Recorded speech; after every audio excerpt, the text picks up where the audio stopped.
Hello and welcome to AMA Puget Sound's Coffee Talk series, live on Thursdays at 11 a.m. Pacific. Our guest today is Melissa Merrifield from Iowa, the AMA Iowa chapter. How are you today, Melissa?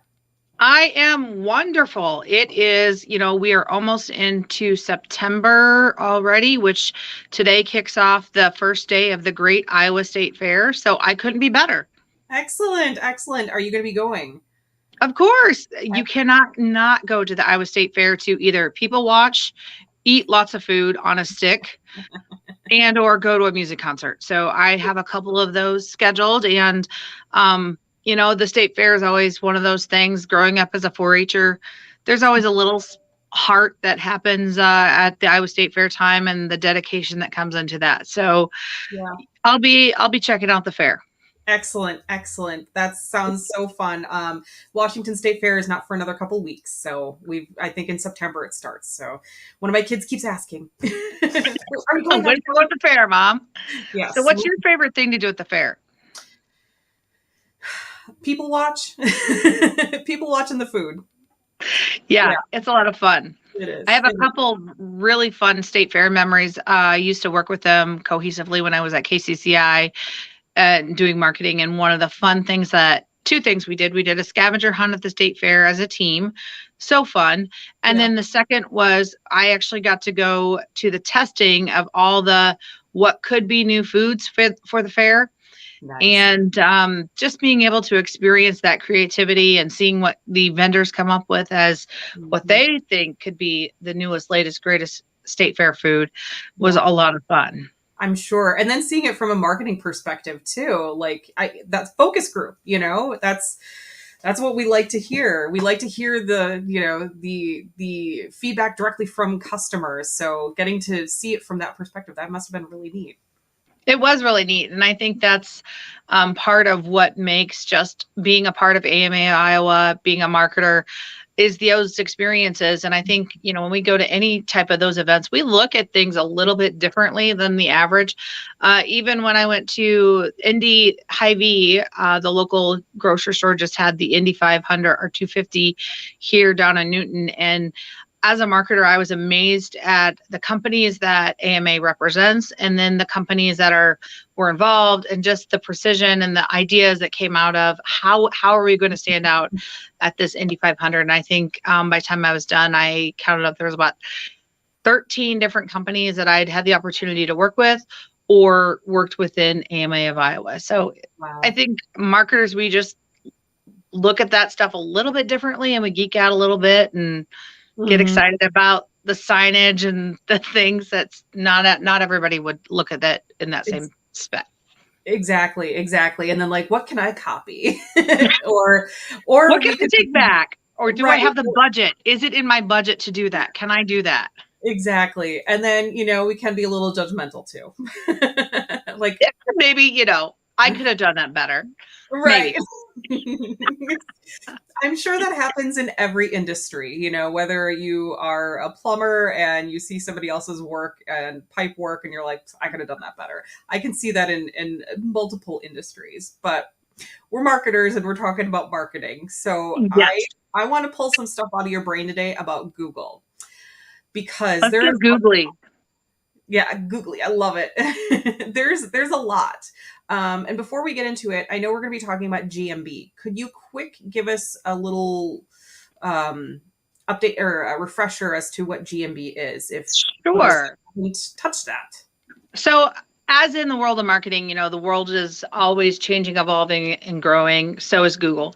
GMB represents Google My Business. So this is your business listing that gives you basically the best platform to tap into your SEO, let people know what's going on, talking about events that are happening and driving and engaging those search audiences without having to pay, and really that informational platform that people are Google, how do I get to here?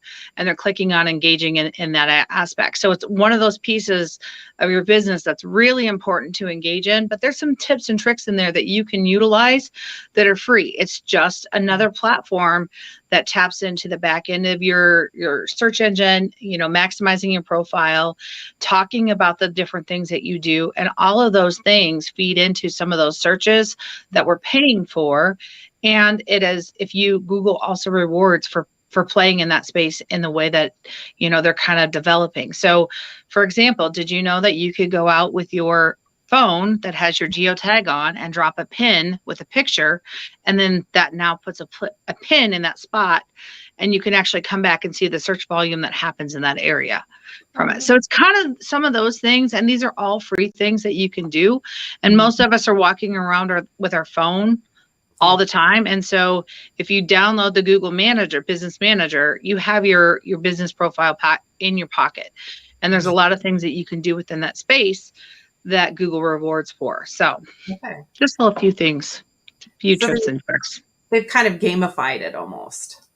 It's really kind of, it gives you the ability to put in, some of the same things that you're not going to share everything that you would share, like on your social media or your Twitter, your Facebook, Instagram.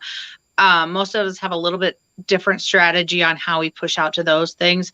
But for example, I'm in the medical industry. So if I have a new podcast that's launched with a specific doctor, I'm going to upload that post or a picture with that link to his podcast, because if people are searching that name, it's one more thing that happens in the Google magic behind the scenes of pulling something relevant to something else that you've posted that's current, that engages the customer, because they're going to be more apt to click on a picture or a video in those platforms versus just, hey, I got my address, my phone number here.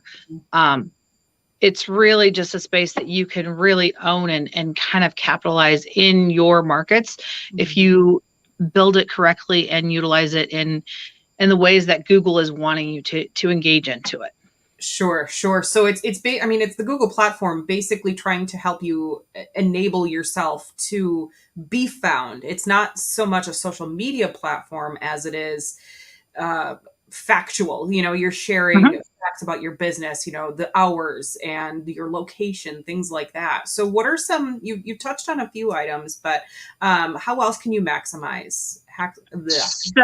So there's also, you can add in your products and services. So you can upload an image, you can upload, so for instance, if you specialize in, we'll go back to your plumbing and heating, all the different things, water heaters, gas, furnaces, air conditioning, you can add those into your Google My Business listing under the profile listing sections of what you do. And those are all things that help in that furnace near me, who do I go to, blah, blah, blah, because you're showing Google that you've got an interest in these areas or that you do these things. And then it allows you to either upload a video, directly link into your Shopify, Expensify, or your online platforms, or say you want to drive them back to your YouTube. You can create a post within Google that has a picture, and it gives you the ability to write a little post about, I think it's like 250 words or less.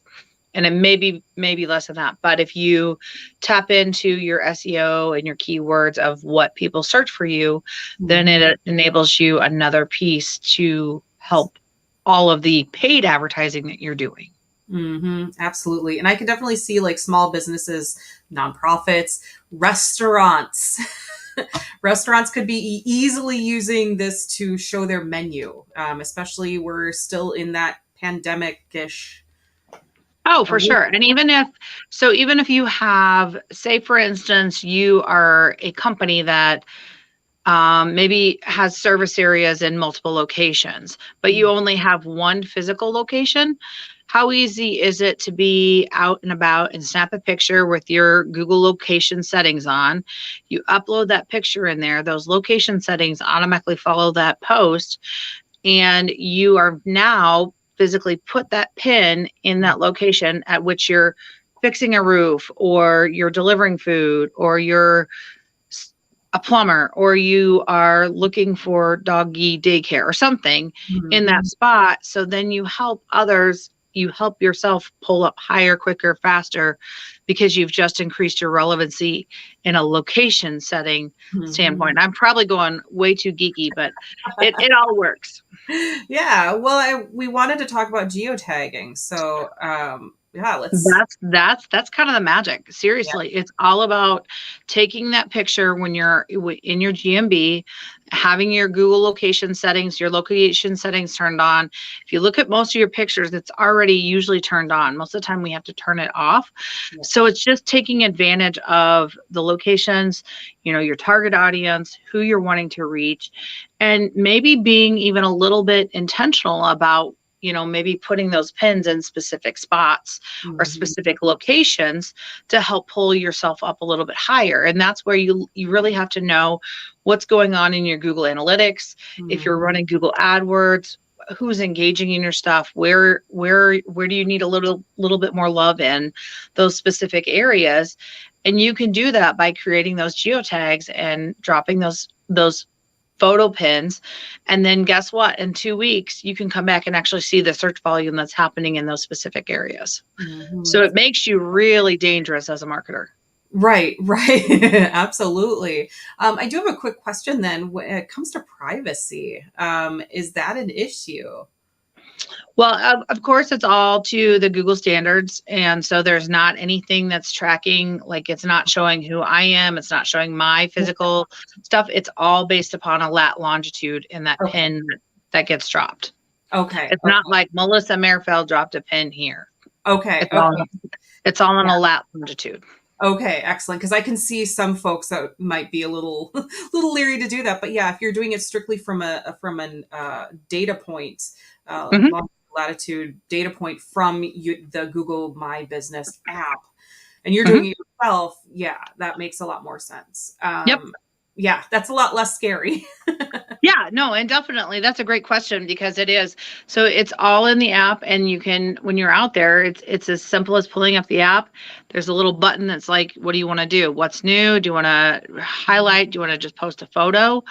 And it gives you the ability to kind of customize those things. But this is one of the things that if you spend an hour or two really setting up your business effectively, Google My Business is one of the best ways to really make sure that you've got all your information accurate, correct, and then just keep exploring. And the nice thing is too, is they also give you some really good insights of what's going on in your business. It gives you, your top keywords that you're being searched.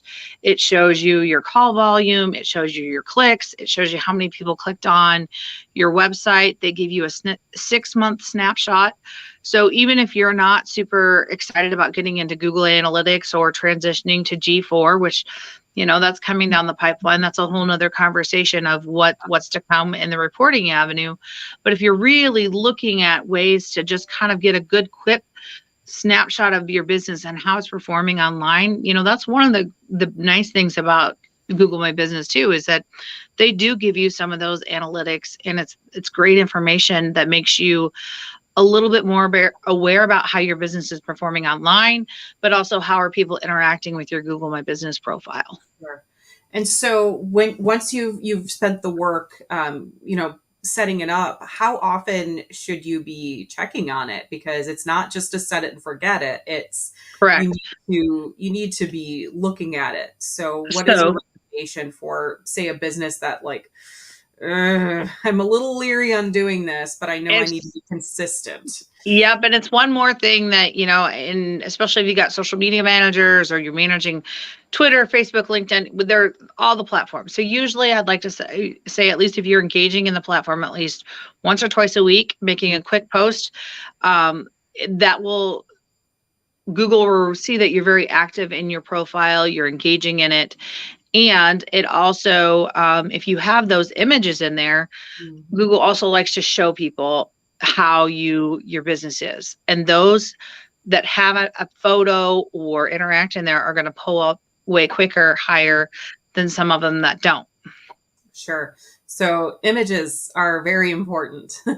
Yeah. I mean, folks. So Yeah, I think if you think about how we engage as consumers, video, pictures, those are all things that we are more apt to see, and we want to create that experience. We want to see what it looks like inside, or we want to see the areas you serve, or we want to see what products and services you have, or you want to personalize your experience with connecting and with a humanizing. For me, I work in a medical industry that I work with doctors. So I want to humanize those doctors any way that I possibly can, because I want to create synergies across my doctors and the patients feeling comfortable with coming and meeting and getting to know the doctors here. Exactly. And that's super important. I like what you said is about the humanization of it, because we're dealing with online, which can be, sometimes a big scary void. Yes. But, there are people using it. There are people using it. So how do we connect people to people? So I like that idea. That's very cool. We've talked briefly about analytics, and Google is not shy at all. They're like, we'll give you all the data. Here you go. What do you do? Whatever you want with it. Mm-hmm. How do you best understand the data? Like I've played around. I've had my experience with Google Analytics. I can go through it, but for somebody who's just stepping in, how do you not get overwhelmed? I think that's really truly defining and making sure you have conversations with the stakeholders and understanding what they're really looking for, setting those KPIs. Are we judging on impressions, clicks? Are we engagement? Where you have to set those parameters in the beginning and have those conversations on what are we gauging, because if you're polling, I can pull you any data under the sun, and I'm kind of a Google geek, so I love data and I love geeking out and all those things.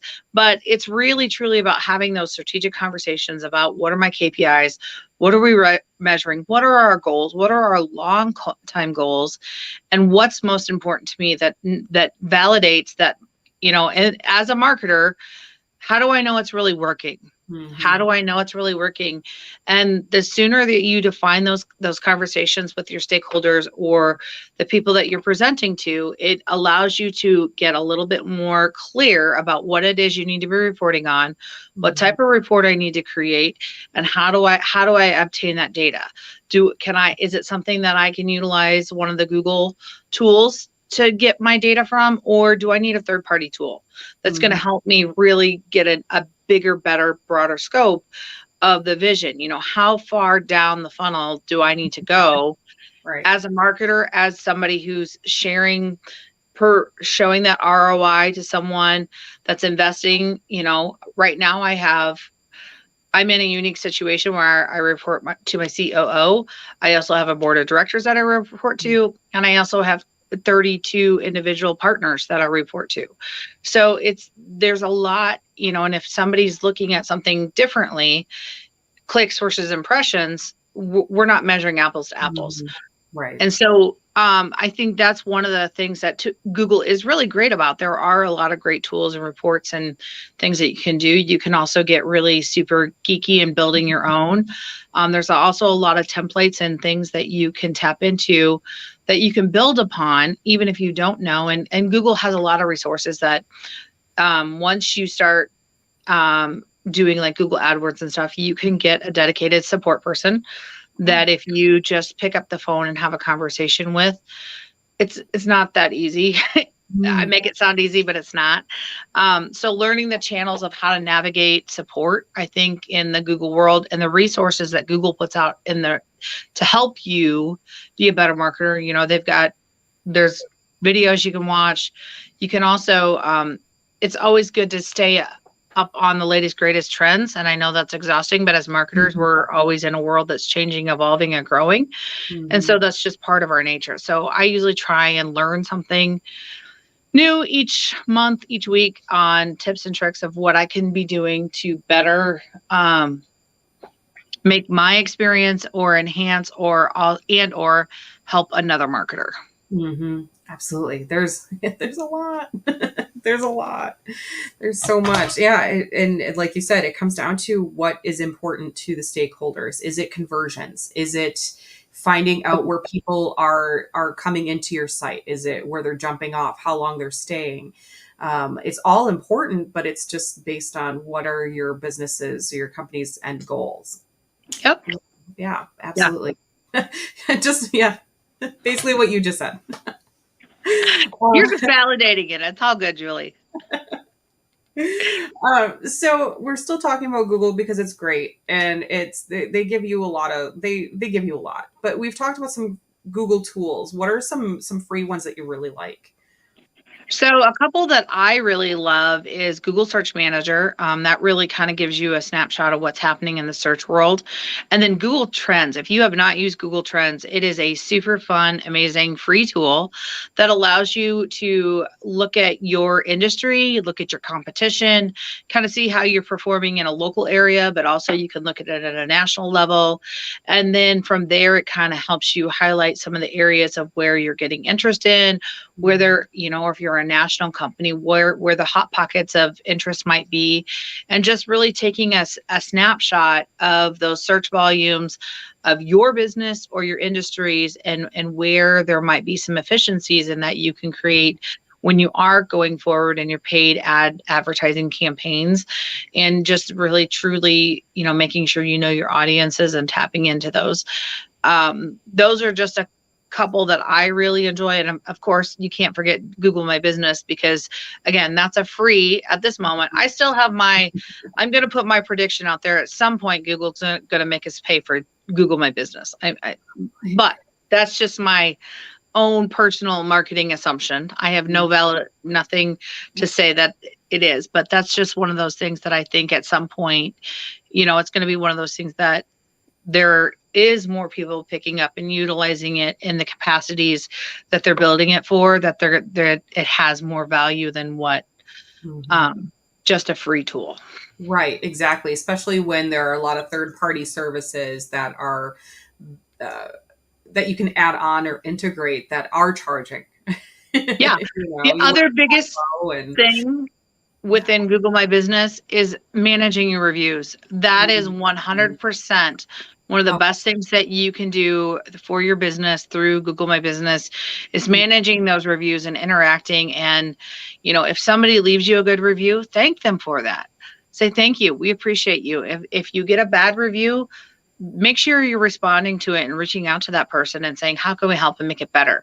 Because those are also things that are within your Google My Business that can be managed effectively and really help boost your business. Yeah, I'm glad you brought that up, the reviews. That's super important, because that is also it's part of SEO technically, because it's part of your ranking. And so I'm glad that you addressed that, because it's super important. Can we go back and talk about like the bad reviews? Because I've seen some, nasty ones. I'm one of those people, I only give like 5-star reviews, like if it was like worthy. Like I never do anything, because I'm like, I don't want to be that bad person, that one. So for someone that so prior to coming into the medical industry that I was in plumbing, heating, and cooling. And in a large volume, you can never please everyone. You can strive to do your best as a company. And so I would say that it's important to really have a concise message and have a couple different responses ready to go, depending on the situation, depending on the review, and knowing that this is how we're going to move forward and this is how we're going to address this. And then be open to having that conversation, say, we would love to have that conversation. Please give us a call. Have a point person that's meant to handle those, and make sure that you have, I have probably four or five different responses based upon what the review is or how the review is and how I'm going to respond, already ready to go. But I also keep it very personal. I want to make sure that I am using, if the person mentions my name or our name, that I'm thanking them personally for it. And there are a lot of tools that can help you manage your reviews. And those platforms, you can even put candid, you can drop those in. Even though we do that, I still like to physically touch every single review that comes in, because then you get a good scope of really truly how customers feel about your business, or if there's areas of opportunities in which you need to work on to improve, you're going to be able to build some themes or some areas of, okay, maybe we really need to take a look at this within just the reviews that are coming through. Mm-hmm. Yeah, that's reviews are sometimes better than surveys.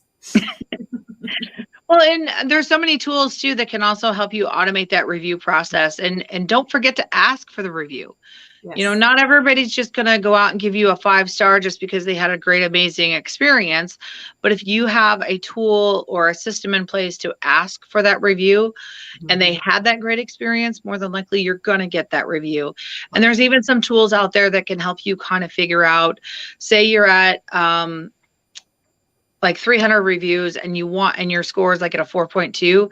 There's tools out there that can help you understand how many reviews you're going to need, because let's get real, it's an algorithm. There's some math there that happens, and understanding what that review is to get you to the goals that you need will help you identify how often do you ask for those reviews, when do you ask for them. I hope that every single person that walks through here gives me a review.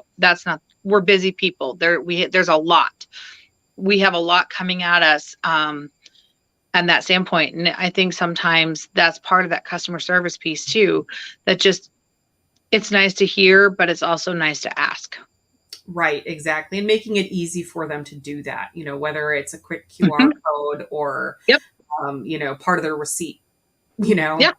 Yeah. Or text message, or understanding the customer journey and the touch points within the marketing journey from start to finish, whether it be just a phone call, a scheduling, a visit, how many different visits, when, understanding those things all play into how to be an effective marketer, how to communicate to your clients, your customers, and how do you take that message back to the stakeholders and let them understand what's happening in the space of Google reviews and the customer journey and the mapping and all those things.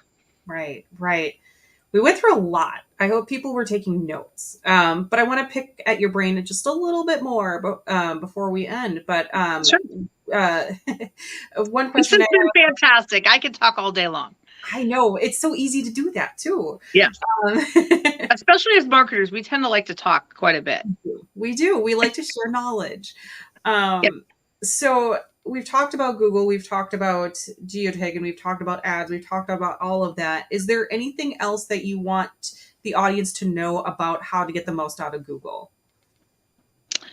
I would say just be authentic and connecting with people and creating experiences within your platforms and synergies, creating synergies across your website, your same look and feel, looking at Facebook, social media, what you're posting out there, seeing if there's any way that you can repurpose the content. And you might already have some posts out there that would be really simple and easy that you can go out there and throw on your GMB.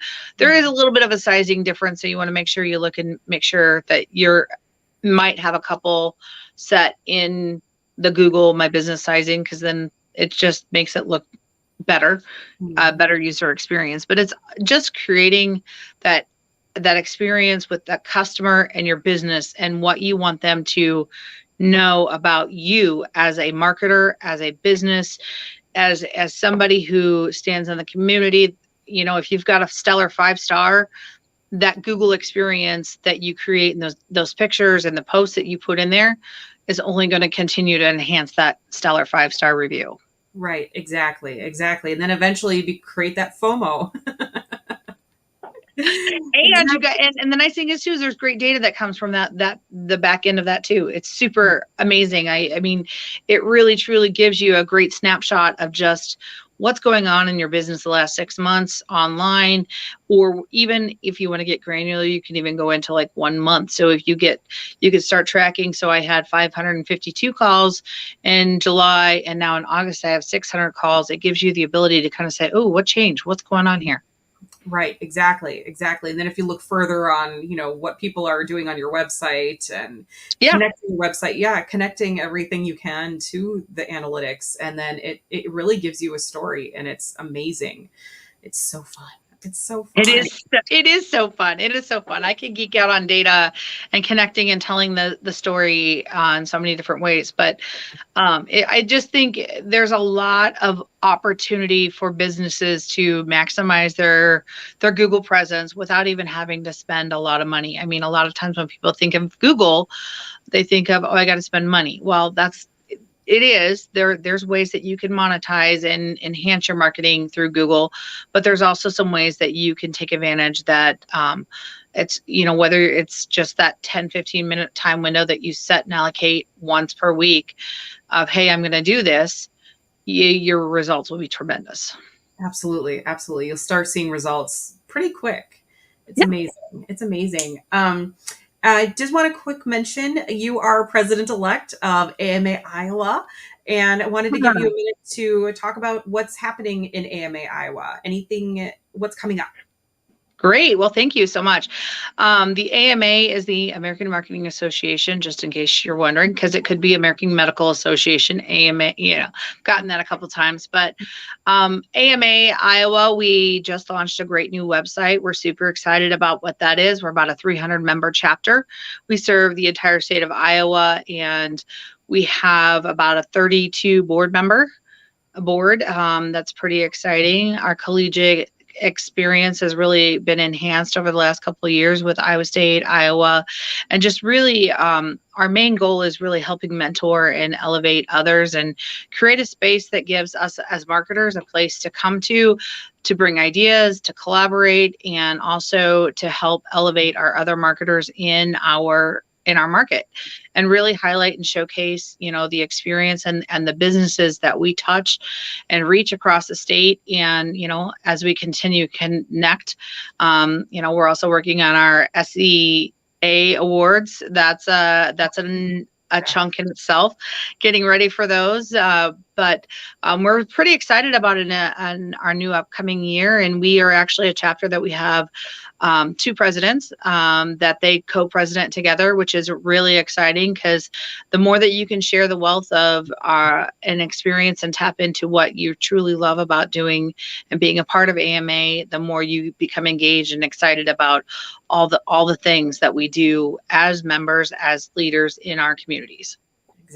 Exactly. So find your local chapter. There are over 70 chapters. Find your people, embrace them, join. Exactly. We're all fun. We are fun, and we have seminars. We had beers and bingo. I think each chapter adapts into their market and allows ways for you to get involved, whether you want to be at a board capacity, a volunteer capacity, mentorship. There's always being able to mentor somebody up and coming. I wish I would have found AMA 20 years ago. There's a lot of synergies in that. These are my people, and I wish I would have had somebody kind of helping me along the way as I transition through my career, as I transition through different companies, to kind of help give me a little bit of guidance. And, that's part of what makes AMA great is I have the opportunity to connect with individuals, professionals in different various roles, different companies. And, something that I might be struggling with, I'm going to be able to have a platform or a place that I can go and say, hey, what are you doing here? I've got this problem. I need some help. Exactly. And we were talking before we went live that we're, as all of the chapters, we're all trying to help each other. We're not in competition. We are all sharing knowledge. We do what we can to just connect with each other. And it's been a wonderful experience. I've been involved for over 10 years now, and it's just been so wonderful. I've had experiences that I would not have had previous or otherwise had I not been involved. So get involved. Yeah. So I have to ask you, what's been one of your favorite memories of being involved in AMA? Let's see. I would definitely say being a part of the AMA Northeast Wisconsin chapter and those early meetings, whether or not we were going to affiliate with AMA or just create our own marketing group, and we decided to affiliate. And then when we got our letter in July of 2013 saying, congratulations, you are now AMA Northeast Wisconsin. That was very memorable. That was, I think we all had a little tear because there was a lot of work involved. Um, and then moving here to the Seattle area and knowing my membership transferred without an issue, and knowing that I had a new group of folks. Like I didn't know anybody, but I knew AMA. So Right. I was welcomed immediately. I think we had just moved here within a couple of weeks, and I think within a month I was the VP of mentoring. And I'm like, what just happened?